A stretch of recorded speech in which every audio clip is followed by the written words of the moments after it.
వారు చనిపోయిన నిమిషానికే నన్ను అందరితో సంతకాలు తీసుకుని నాకే ముఖ్యమంత్రి కావాలని అసలు నాకు అనుమానం ఉంది. ఇవాళ నిజంగా విజయం అడుగుతున్నట్టు నేను కూడా డిమాండ్ చేస్తున్నాను. దీని మీద దర్యాప్తు జరపాలి. నిజంగా ముఖ్యంగా ముందు జగన్మోహన్ రెడ్డి గారి దీని మీద వారు వెనకండి ఏ సభ్యుల మీద జరపాలి. మరి ఇవన్నీ కుటుంబాలు చూస్తుంటే నిన్న విజయాన్ని మాటలు చూస్తుంటే నాకు కూడా ఒక అనుమానాలు వస్తున్నాయి.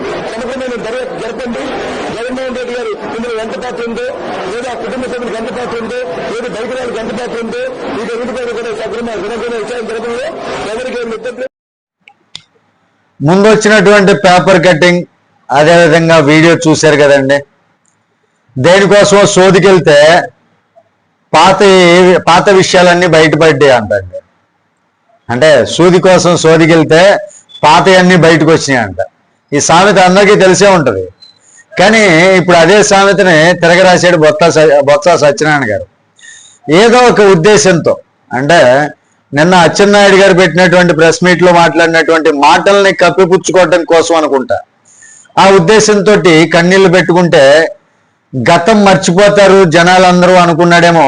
కానీ పరిస్థితి ఏంటంటే ఇప్పుడు చూశారు కదా, నేను ముందు చూపించాను ఒక పేపర్ కటింగ్ అండ్ ఆయన మాట్లాడినటువంటి ఒక వీడియో చూశారు కదా. జనాలు కూడా అంతేనండి. కొత్తగా ఇంకా పుట్టలుగా పుంకాలుగా పాత విషయాలన్నీ బయటపడుతున్నాయి సోషల్ మీడియాలోను, అటు మీడియా ఛానల్స్ లో కూడా. ఇక్కడ ఇప్పటి సోషల్ మీడియా కాలంలో కన్నీళ్లు పెట్టుకుంటేనో లేదంటే దొంగ ఏడుపులు ఏడిస్తేనో సింపతి అనేటటువంటి ఫార్ములా ఈజీగా పనిచేయదండి. ఎందుకంటే సోషల్ మీడియాలో గత తాలూకు జ్ఞాపకాలు కూడా నిగూఢమై ఉంటాయి, దాక్కొని ఉంటాయి ఎక్కడో లోతుల్లో. అన్ని బయటికి తీస్తారు జనాలందరూ కూడా. పాత వీడియోలు ఇమీడియట్ ఎక్స్పోజర్ అవుతూనే ఉంటాయి.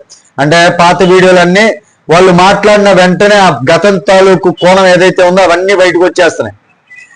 గతంలో కాంగ్రెస్ పార్టీలో ఉన్నప్పుడు వైఎస్ జగన్మోహన్ రెడ్డి గారి మీద బొత్స చేసినటువంటి వ్యాఖ్యలు నేను ఇందాక చూపించాను కదా. ఆ పేపర్ కటింగ్ ఒకటి, వీడియో ఒకటి, అవన్నీ బొత్స చేసినటువంటి వ్యాఖ్యలే. వైఎస్ఆర్ మరణానికి అసలు కారణం జగన్ అయ్యే అవకాశం ఉందని, అంతేకాదు వైఎస్ రాజశేఖర్ రెడ్డి మరణం వెనుక కుట్ర ఉందని కూడా చెప్పారు కదండి. అది ఆ పేపర్ కటింగ్ లోనూ ఉంది, నేను ముందు చూపించిన దానిలో అండ్ వీడియోలోనూ కూడా ఉంది. ఇది ఇక్కడితో అసలు ఆగలేదండి. విజయమ్మ గారిని కూడా ఈ వ్యవహారంలో లింక్ చేస్తూ మాట్లాడినటువంటి మాటలు కూడా ఇప్పుడు బయటకు వస్తున్నాయి. అదే మన వీడియోలో కూడా చూశారు మీరు. ఒక రాజకీయ నాయకుడు కుట్ర అనే పదం వాడితే అది సాధారణమైనటువంటి కామెంట్ అవదండి. అది చాలా పెద్ద ఆరోపణ. అలాంటి మాటలు చెప్పి తర్వాత అదే వ్యక్తితో కలిసి ఉంటున్నాడు. ఇప్పుడు అదే వ్యక్తి పెట్టినటువంటి, అదే వ్యక్తి నడుపుతున్నటువంటి పార్టీలో ఒక మంత్రి హోదాలో వెలగబడుతున్నటువంటి వ్యక్తి, ఒక ఎమ్మెల్యే, ఎంపీ, ఇలా ఒక హోదాలో వెలుగుతున్నటువంటి వ్యక్తి. అదే ఇప్పుడు ప్రధాన కాంట్రవర్సీ. ఇంకా అప్పట్లో ఆయన ఏమన్నాడంటే జగన్కి ఒక ఐఆర్ఎస్ అధికారితో ఉన్నటువంటి సంబంధాల గురించి కావచ్చు, రచ్చబండ కార్యక్రమం వెనుకున్నటువంటి ప్లాన్ గురించి కావచ్చు, హెలికాప్టర్ ప్రయాణం వెనుకున్నటువంటి అనుమానాలు కావచ్చు, ఇవన్నీ కలిపి మాట్లాడాడు కదా. మరి ఇప్పటి పరిస్థితి చూస్తే సోషల్ మీడియాలో పాత పేపర్లు వీడియోలు అన్ని బయటకు వస్తున్నాయి, అన్ని బయటికి తీసి ట్రోల్స్ చేస్తున్నారు. అంతేకాదండి, అప్పట్లో షర్మిల, విజయమ్మ, జగన్ కాంగ్రెస్ మీద విమర్శలు చేస్తున్నప్పుడు బొత్స వారిపై కూడా చాలా హార్డ్ గా మాట్లాడాడు, హార్ష్ గా మాట్లాడాడు, విపరీతమైనటువంటి తిట్లు మాట్లాడాడు. 360 రోజుల్లో ఒక రోజైనా బ్రాందీ తాగకుండా ఉన్నారా అని కూడా ప్రశ్నించాడు. ఇలాంటి వ్యక్తిగత కామెంట్స్ కూడా ఆయన చేశారు గతంలో. కాలం గడిచిన గత కామెంట్స్ ఎవరైనా మర్చిపోయారంటే జనాలు అంత తేలిక ఏది మర్చిపోరండి. మర్చిపోవడం కూడా కష్టమే. ఎందుకంటే అవి పబ్లిక్ రికార్డ్స్ లో ఉంటాయి, ఎప్పుడు కూడా ఉంటాయి, కూడా ఉన్నాయి, ఇప్పుడు ఎప్పుడు ఉంటాయి కూడా. కానీ నిన్నేమైంది, ఇదే బొత్స సత్యనారాయణ మీడియా ముందు ముసలి కన్నీళ్ళు, నా ఉద్దేశం అయితే అదేనండి, ముసలి కన్నీళ్ళు అనే మాట్లాడుకోవచ్చు.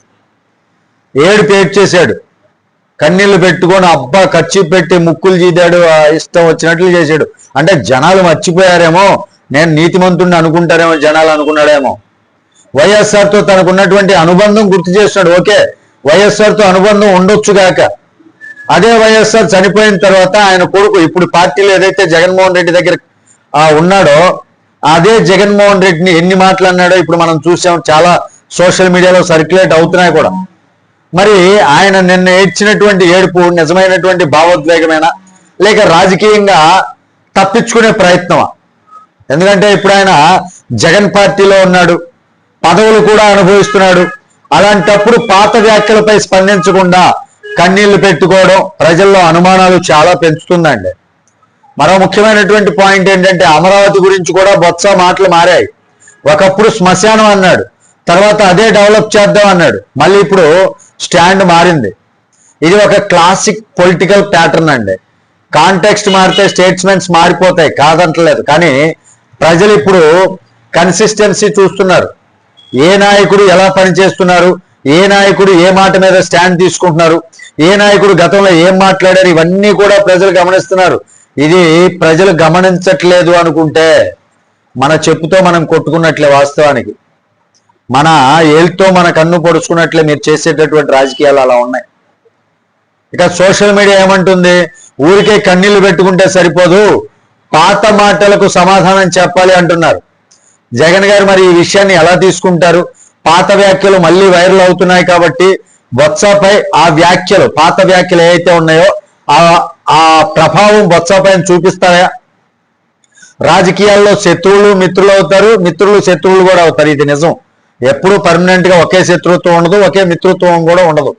కానీ గతం పూర్తిగా మాయమవుదు కదా, ఇది కూడా ఒక నిజంగా ప్రతి ఒక్కళ్ళు ఆలోచించాలి. అందుకే ఇప్పుడు పరిస్థితి ఎలా ఉందంటే కన్నీళ్ళ కంటే పాత మాటలే బలంగా మాట్లాడుతున్నాయి. ఇదే ప్రస్తుత సోషల్ మీడియాలో జరుగుతున్నటువంటి అసలు డిబేట్. మరి దీనిపై బొత్స గారి వ్యవహారంపై మీ విలువైనటువంటి అభిప్రాయం ఏంటి అనేది కామెంట్ రూపంలో తెలియజేయండి. వీడియో నచ్చితే ఖచ్చితంగా లైక్ చేయండి, ఛానల్కి సబ్స్క్రైబ్ చేసుకున్నాను కొంచెం సపోర్ట్ చేయండి. తిరిగి నెక్స్ట్ వీడియోతో మిమ్మల్ని అందరినీ మీట్ అవుతున్నప్పటి వరకు సెలవు. జై హింద్.